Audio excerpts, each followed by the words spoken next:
Guys, good morning. This is Frank Sanchez from SDF Capital. It is a beautiful day here in Westchester County, New York. And I wanted to put out this webinar to try to provide some value for you guys.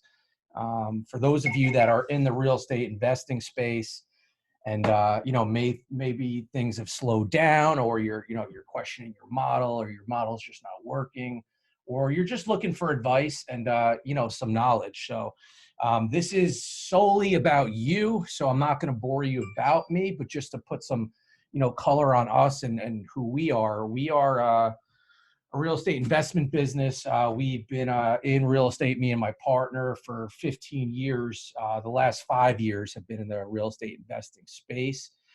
We cover a pretty broad area, all over basically the Northeast and the tri-state area from New York. We are a company that is a home buying solution for sellers that cannot sell the traditional way. So all our properties are off market. They're all direct with sellers.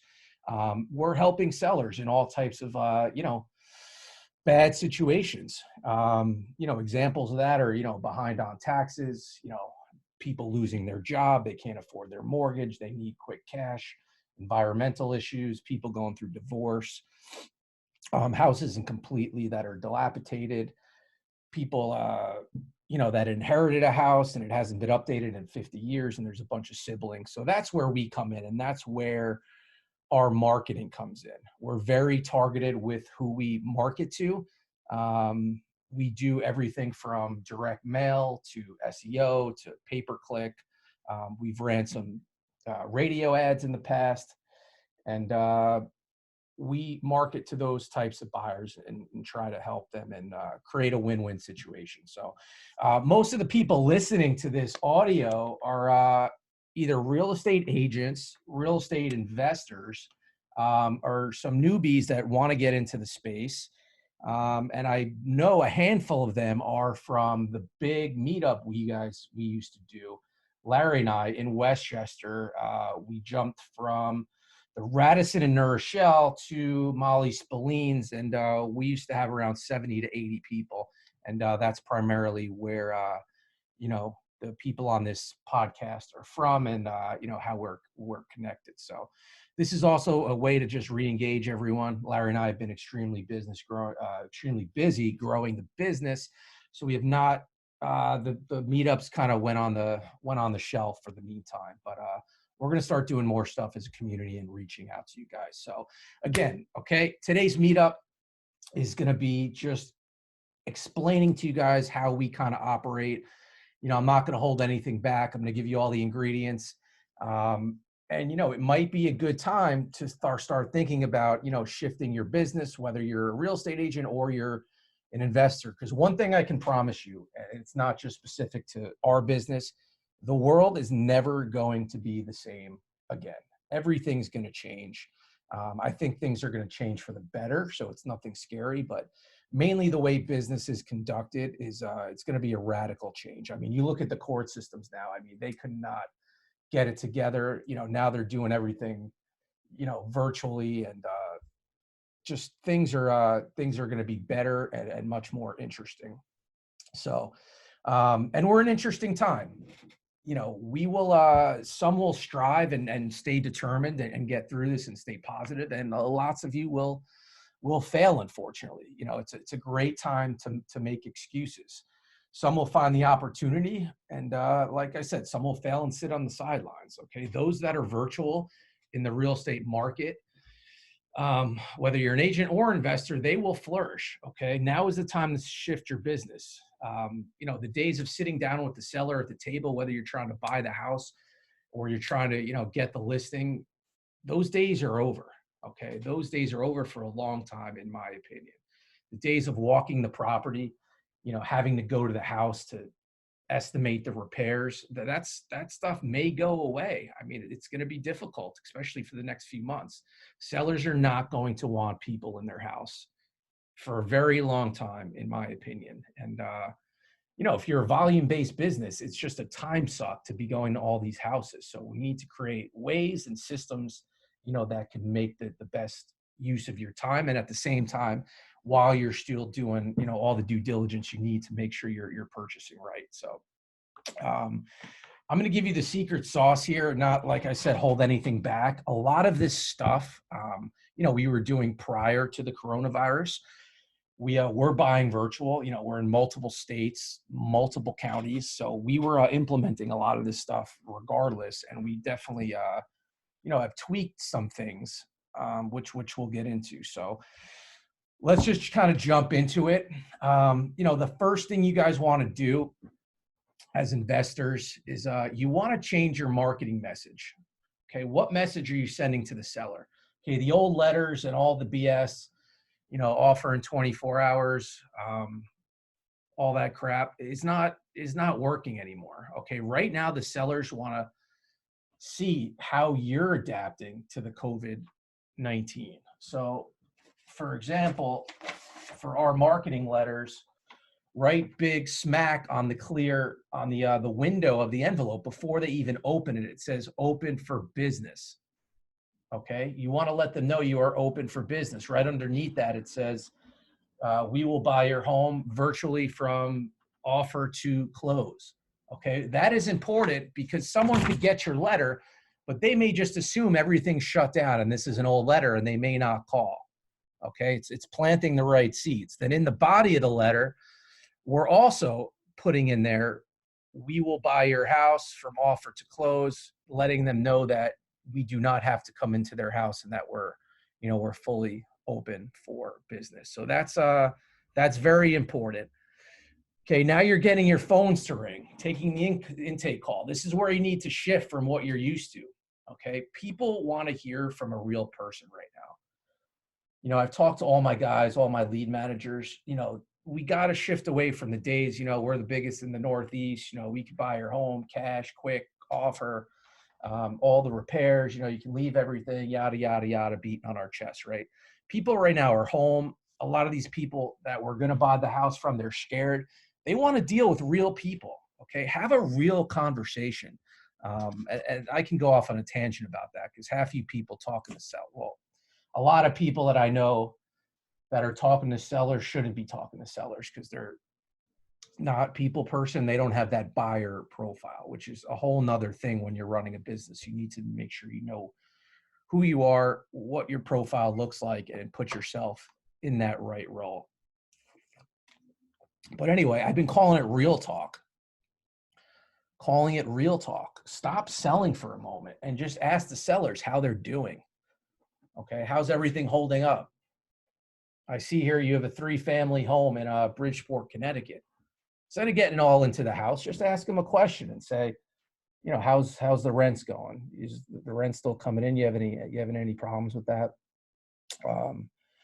Someone says they're moving to Florida. Oh, I got family in Florida. It's great over there. What part? Stop so much talking about the house and the offer. Just engage in a conversation.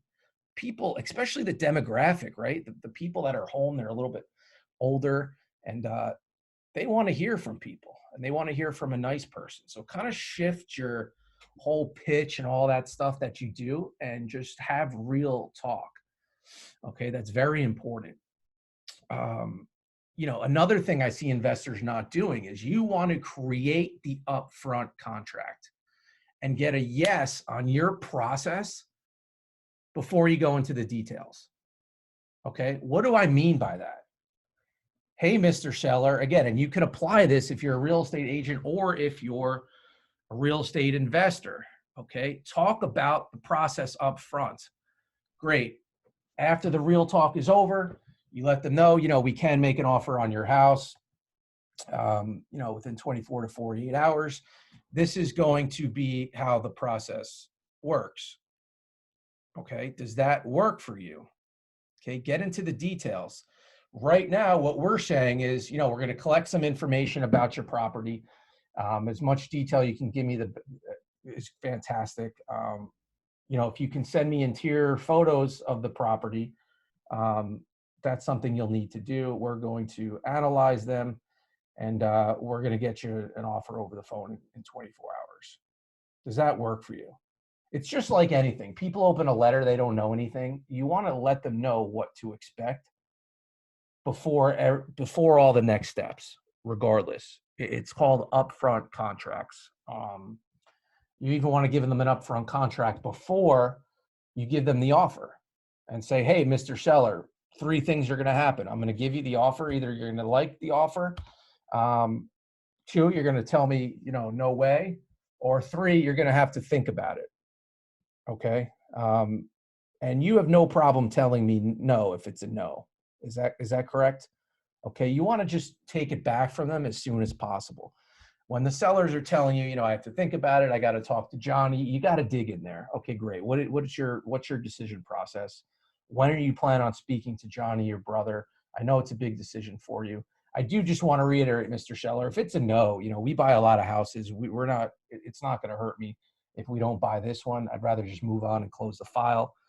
If you're saying these things to the seller, and I'm kind of jumping around more into the sales arena now, but you will buy their house. If they're not telling you no, there's a high potential that is a hot motivated lead. So, one of the things we do in our office is we're always going for the no. We're always going negative. We're always asking them, why don't they just list with the realtor? Why don't they just list the house themselves?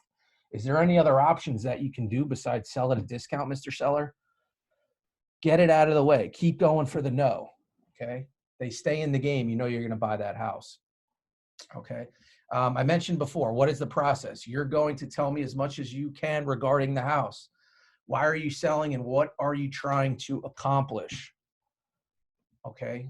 Us as investors, we truly need to understand the problems. I would say 90% of the new investors out there, they don't understand the seller's problems. Okay. They're just offering on the house. Okay. What we're doing now, especially in this time, we've always been doing it, but we had a meeting yesterday and we're taking it much more seriously. And I'm demanding that all my buyers and my lead managers, they're personalizing each offer. Okay. What does that mean? Personalizing each offer to that seller. Not just saying, okay, great, my offer's 102.5 and we can close in 3 weeks or at your convenience, Mr. Seller. Personalize the offer. And you can only personalize the offer when you understand what their problem is. You understand? They need to get down to Florida within 3 months. They're behind taxes that need to be paid by April 15th. They're facing a foreclosure. Okay, they have all this stuff in there. It's a hoarding situation, but they don't have the means or the money to remove the stuff. They have bad health. They need help with their moving expenses for the next house. Okay, Mr. Seller, I understand your problem. It seems like you've given up with the problem. Is that right? What I'm going to do is I'm going to give you $3,000 tomorrow to help you move with your moving costs. We can help you even find a place to rent. And, my offer is going to be 102.5. Okay, great. I understand you can't clear all this stuff out of the house. All right. I understand your situation. I want to help you. I'm here to create a win-win. We are personally going to send a clean out crew and we will take care of all the expense to clean out your house. And our offer is going to be $99,000. Does that work for you? See how I'm personalizing all the offers? Because I'm finding out what they need to accomplish, and then I'm personalizing the offer. Okay? It's extremely, extremely important. All right. From there, you can see if your offer was in 24 hours. Let them know we are not able to offer on every single house. Okay. You want to make sure this is part of your process. And again, this is all done virtually. This is done over the phone. This is a virtual training. The biggest thing you want to let them know is that we cannot buy every house we see. And one of the lines that I've taught my buyers and my sellers, I used to do it when I used to go to the houses. We do it over the phone.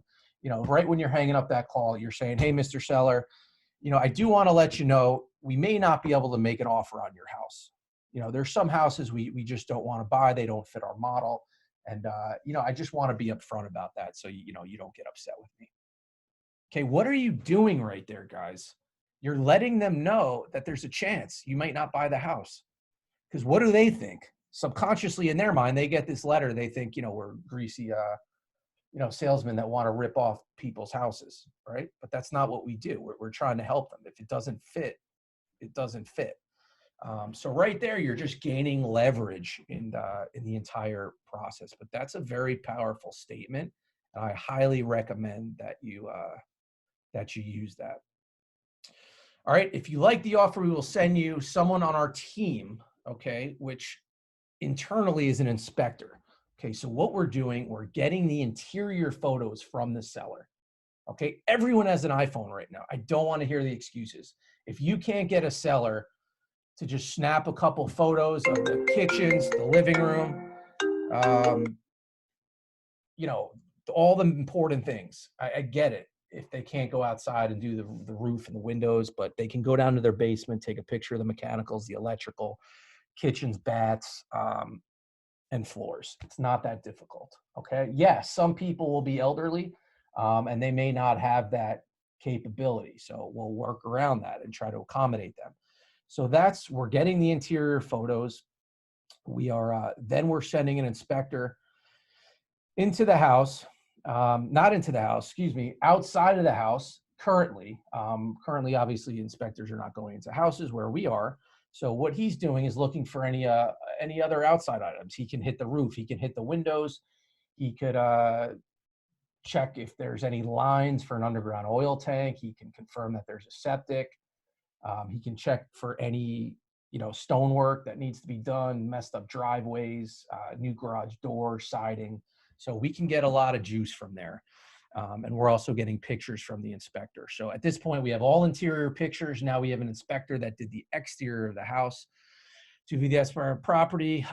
We'll get into this. You are going to send me photos and video of the property. Okay, great, fantastic. Also what we're doing, now we're getting the brokers that we work with in that area to give us a BPO. So we do our internal underwriting, and then we want to make sure the broker's numbers match our numbers. Okay. So we have interior photos that goes to our project manager. I'm going to get into estimating repairs later, so I can show you how to do that. So at this point, we have the inspection, we have the outside inspector, we have the interior photos, and we have an accepted offer at this point, all over the phone. Okay. All right. What questions are we asking on the call? All right. This is just, you got to answer these questions, ask these questions, take down a pen. The amount of wholesalers that I deal with, that I buy properties from, they have no clue about anything. And let me tell you guys, if you're sending out your deals, and I'm guilty of it, but I'm changing. And it's been a few that I've slipped, and I've been a little lackadaisical on changing it. But right now, no wholesale deal is going out without me signing off on it with, full detail of the property, pictures, even if we can get videos and a scope of work. Okay. When the market was different, do your own due diligence. But right now, it's hard to get people into houses. So we want to provide as much information for our buyers, for the ones we sell and not rehab, as possible. So guys, when you're talking to a seller, write this down. I want you to ask the following questions. Okay. Pretty simple stuff, right? How many beds? How many baths? What's the square footage of the house? Okay. People always forget to ask what year was the house built in? Okay. Why? If it was built before 1900, you got a bear of a renovation, and it's something, that investors may not even want to buy. Just too many problems that come with it. Okay. What repairs are needed? Okay. I pause there. Don't ask, is there any repairs needed to the house? Okay. Because there are. Be assumptive. Okay. Because in their minds, it's everything is the way you present it to the seller, the way you ask the question. Presentation is everything. If you're asking, does the home need any repairs? In their mind, they're like, no, it's pretty good condition. Meanwhile, it's got wallpaper, freaking purple bathroom, and an avocado stove, right? But it's in good shape. Okay, what repairs and updates are needed, Mr. Seller? How old is the roof? How is the home heated? If it's oil, is the tank above or below ground? Okay, you want to make sure that tank is not below ground. It's okay if it is, but you got to budget in for worst case scenario. Okay, if they say the tank is above, you want to ask them, did you ever replace the tank yourself? Okay, why are we getting into all these questions? Because we're buying virtually, guys. So you need to know all this stuff. You're getting it out of the way. Okay, the old school way we used to do it is we'd get the accepted offer and then we find out all this stuff later and do the tank sweep and do that. We can't do that now. Did you ever replace the tank yourself? Why are you asking that? Because I bought in over a dozen properties where we've made a mistake and they said the tank's above ground, but little did we know they changed it 5 years ago. And what they did was they just cut the lines that run outside and left the tank, the original tank, in the ground and put up a new tank, which is still an environmental issue. And that tank needs to come out of the ground. And your new buyer may do a tank sweep, and you know, it can be very expensive to remediate that if there's leakage. All right. How old is the boiler or the furnace? Okay. What about the hot water heater? Does the electrical need upgraded? How many amps is the electrical? How's the exterior of the house? Do we need new siding? How are the windows? How are the floors? They're hardwood, they're carpet, what's underneath the carpet? Any leaks or water in the basement? Is the basement wet typically? Any mold or asbestos in the house that we should know about?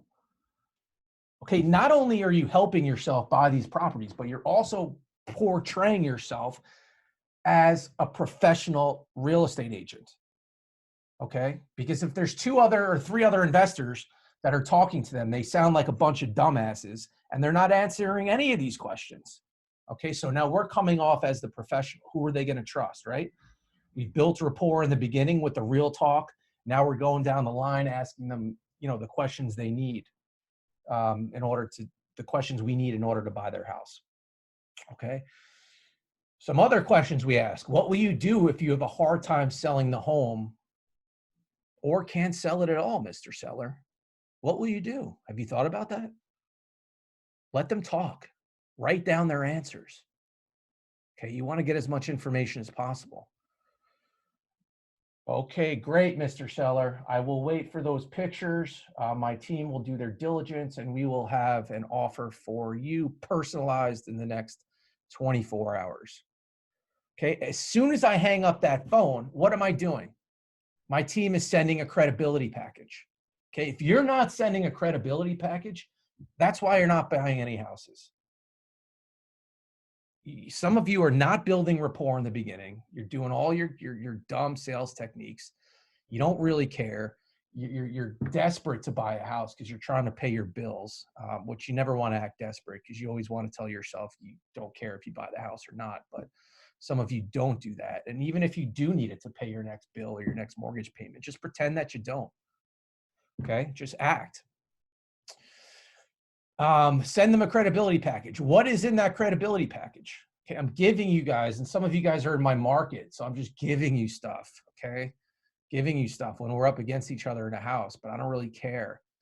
Right now, we're giving them, you know, my bio, my partner's bio. We're giving them, you know, what steps to expect next. We're giving them some press on our company. We've been in all types of syndications and online you know, Forbes and CNBC, and there's been articles about us if you go to the website. So we're sending them some press. We're sending them our proof of funds. We're sending them attorney information, letters of good standings. We're sending them a letter from our hard money lender saying we've paid back $15 million in worth of loans and we're serious buyers. All right, we're sending them stuff other people don't have. I'm building that credibility. And now with the COVID-19, you know, we're putting in articles that are relative to the current climate that we are in, okay? Because we want to inform them of the state of the market. So it's very important you send that, you know, to their email. So right after that, great, Mr. Seller, we look forward to sending you our offer tomorrow at 3 p.m. Here's all my information. If you have any other questions, I attached a credibility package. I recommend you reading it just to understand a little bit more about our company. Oh, and also in that package, we have over, you know, 5 dozen testimonials from sellers that we've purchased from. So That's very important to send, because remember, this is a virtual training. If you were going to the house, you can build that rapport and all that jazz at the house. Okay. Where are we at? All right, we're making the offer. Okay. In the beginning of the conversation, you want to reiterate it's a virtual offer and there's a value, that given that COVID-19. Okay, there's a value to our service regardless, is which we buy at a discount. In my opinion, companies like us, we're taking on so much more risk given the COVID-19. Okay, I don't have a crystal ball. I don't know how long real estate agents are not going to be able to show houses. They said to the end of April. I have no if that's true. I don't think anyone really knows what the heck they're talking about. I don't think the statistics are correct, but that's my own personal opinion. When this is over, do I think we're going to have a major collapse in the real estate market? Absolutely not. I think there's going to be some buyer and seller fear. So I don't think there's going to be so many transactions. I think we still may be a little slow, which may cause slight price decreases, but at the same time, I think there's going to be pumped up demand for, people that were going to buy a house. And, with the low interest rates, people are taking advantage of, and the low inventory, I think there'll be movement. So that's my case, but we don't know. So you need to let the sellers know. Frank Sanchez could be completely freaking wrong and doesn't know what he's talking about. That's my opinion. But when I'm talking to the sellers, I'm letting them know we're taking all the risk here. We do not know what the real estate market bears. And in the article we send them, we send them articles how real estate agents cannot show homes virtually. People don't want people in people's houses. People aren't allowed to see houses. Okay, I'm taking all the risk. All right, my personal opinion, all offers now should be 55 to 60% minus repairs, and be freaking disciplined. Okay, you buy one wrong deal right now, you'll get freaking wiped out. Let me tell you, you'll get wiped out because we don't know what we're coming against. One tip, and I'm kind of going off track, but right now we're only buying things where we're not going to get hurt. So what do I mean? I am not taking on any big houses, any expensive stuff. That stuff I'm going to try to wholesale out to, guys that do 1 or 2 or 3 deals a year. That's no problem if you're doing that. But if you're working in volume like us, we're staying below the median price points in the markets. I don't want to be in expensive homes right now. My max after repair value, I want it to be at 220. I want my rehabs to be like 30K and lighter. For some reason, the market goes belly up, or which it won't, but if it's slow and I can't sell it, I got to protect, our investors' money, and I have to be able to rent it. So I got to make sure cash flows on the rental side, which means I got to be in areas where the taxes are cheap, and you just can't get in trouble in that price point. And they're just nice deals. They sell quick. First-time home buyers, there's lots of easy for them to get a mortgage right now, and you can't get hurt. So just watch your downside. Watch your downside. All right, estimating repairs virtually. This is probably the one of the most challenging things, but I'm going to give you some quick tips, and if you do them properly, you really should be able to be okay. And again, I would take notes here. All right, you're getting your pictures from the seller. Okay, again, I'm going to give you my prices. Some of you guys are newer. You may get, contractors that are super expensive. I'm going to tell you the prices that we're paying, and you should be paying those too. There's no reason if we're paying them, you should be paying them too. So you're getting those interior pictures. Hold on, these guys, I'm going to have to call them back.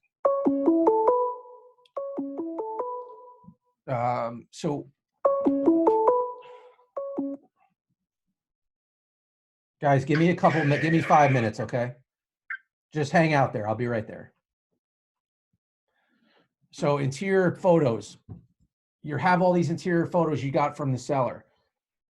All right, quick rule of thumb, okay? And I have this. This is from data, okay? Data of hundreds of houses that we've renovated. Interior, okay? What do I mean by interior? Write this down. Kitchens, baths, floors, paint. Kitchens, bath, floors, paint.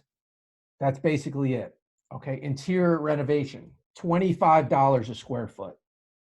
That's how you're going to calculate it. Okay, it comes like that all the time. That's including cabinets, backsplash, granite, vinyl flooring, paint, hardware, doors, closet doors, interior doors, that kind of thing. You should be able to get it done at 25 a square foot. I promise you, trust me on this.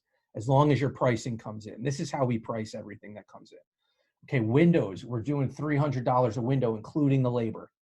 Works every time. Count the windows times 300. That's your repair. Mechanicals, okay, furnaces, $5,000, including the labor. Boilers, $6,000, including the labor.